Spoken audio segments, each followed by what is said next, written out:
The rhubarb crop is a bit early this year, again down to the mild winter that we had, and normally by now, whether it would be ready or not, we would have at least been picking some of it, which would have gone up to the farm shop where we sell our eggs. We also sell our rhubarb, and given that we're now in the pandemic lockdown, then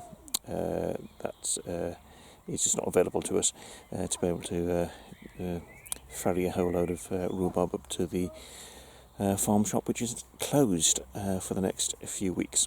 So we've got to come up with some other ideas as to what to do with the rhubarb.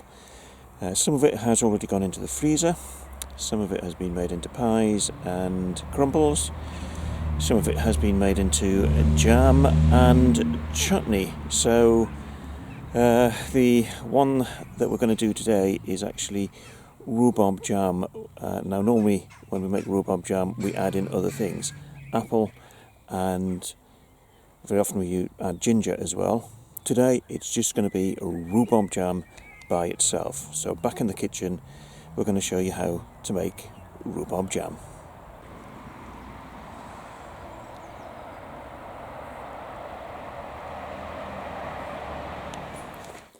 So we are back in the kitchen and the first job has already been done.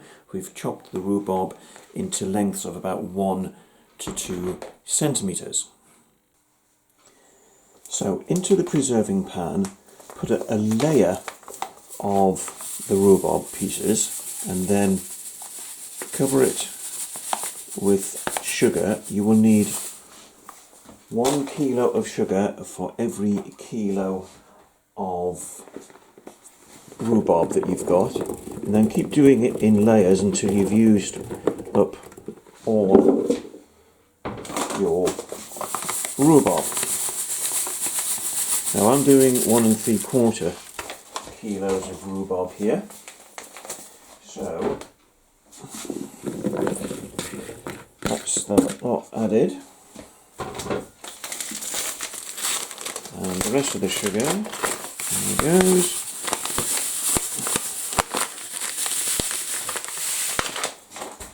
And then I'm going to add the juice of 2 to 3 lemons for each kilo of rhubarb. And then we'll leave that to stand for at least 2 to 3 hours.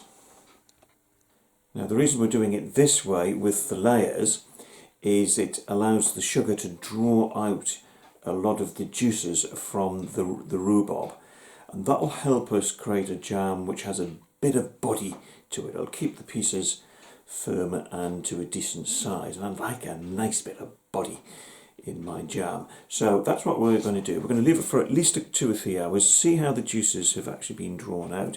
If necessary, it may be that we've got to leave it standing overnight, but we'll come back in a couple of hours. I'm just going to stick a tea towel over the top of it. So having squeezed the lemons, we've got the lemon skins left over. We're going to load them in the freezer as well, and we're going to get them all out and boil them up and make lemon marmalade with them, and that way nothing is wasted. Well, the rhubarb's been sitting in the sugar for about 3 to 4 hours now, and as you can see it has drawn out quite a bit of the moisture. So this is now ready for heat to be applied. As you can see, the rhubarb has now come up to the boil, so we're going to turn the heat down and let that simmer until the rhubarb is softened right through.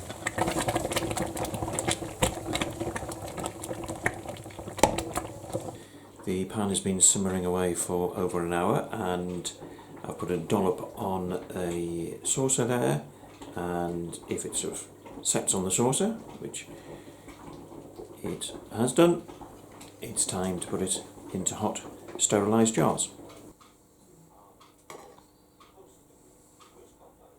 So there we have 1 of 8 jars of rhubarb jam.